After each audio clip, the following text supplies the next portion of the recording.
नमस्कार।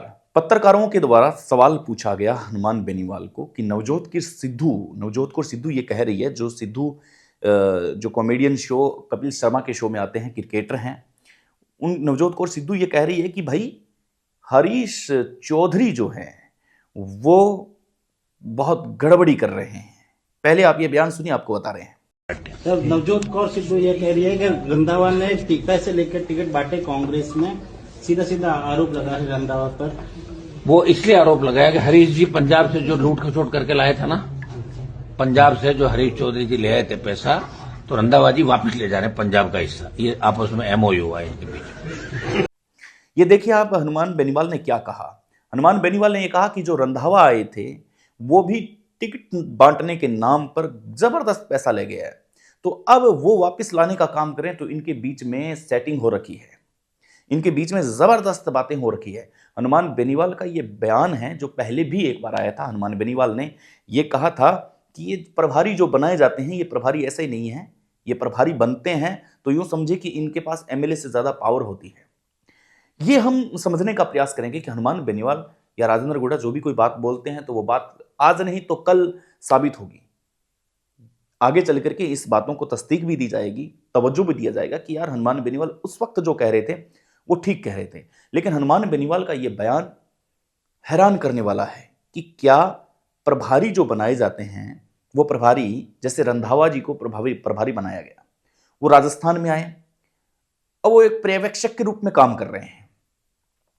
पूरे क्षेत्र में वो घूमेंगे, चारों तरफ से घूमने के बाद में अब लगेगा कि भाई क्या हो रहा है ये, कि किसको टिकट देनी चाहिए, किसे टिकट नहीं देनी चाहिए।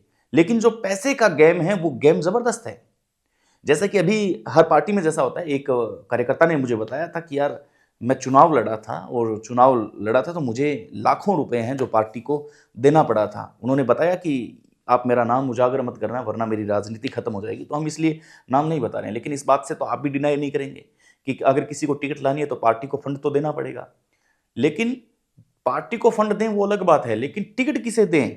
जो पर्यवेक्षक आ रहा है वही फंड ले रहा है। अब जैसे मान लीजिए कि अब मजबूरी कैसे बनती है, मजबूरी अब जैसे रेवंत राम डांगा का 40% वाला आपने देखा होगा कि एमएलएज की मजबूरी कैसे बनती है। इस देश में, इस लोकतंत्र में कब तक ये व्यवस्थाएं हटेगी, और जब तक ये व्यवस्थाएं हटेगी तब तक तो बहुत समय गया हो चुका होगा। 2047 का हमारा सपना है, 2047 में शायद आप रहेंगे, शायद मैं नहीं रहूंगा, या मैं रहूंगा शायद आप नहीं रहेंगे। इस बात की गारंटी नहीं है कि 2047 में क्या होगा। लेकिन इस बात को समझिए कि पर्यवेक्षक कोई आता है, वो टिकट बांटने के लिए आता है। उम्मीदवार 5 है एक विधानसभा क्षेत्र से, लेकिन जिसके पास वजन ज्यादा है, वजन मतलब पैसा ज्यादा है, वो सीधा सीधा पर्यवेक्षक को दे देता है पैसा कि लीजिए, मुझे आप टिकट दे दीजिए।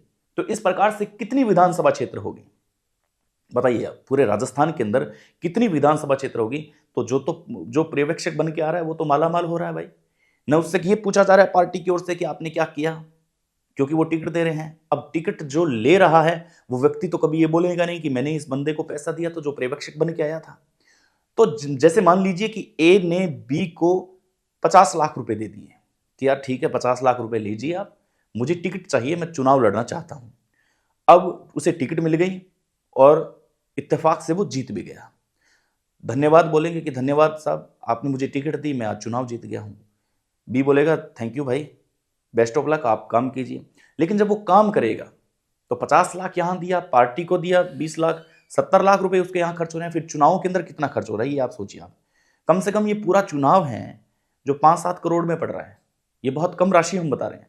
5-7 करोड़ रुपए पहले वो निकालने की कोशिश करेगा, तब बताइए कि वो व्यक्ति घोटाला नहीं करेगा तो क्या करेगा? वो फर्जीवाड़ा नहीं करेगा तो फिर क्या करेगा? 40% नहीं रखेगा अपने पास तो वो पैसा लाएगा कहां से? ये समझने वाली बात है और ये बहुत गंभीर बात है। इसको समझना पड़ेगा कि जब तक इस लोकतंत्र में ये चलता रहेगा तब तक हमारी लोकतांत्रिक व्यवस्था नहीं सुधरेगी।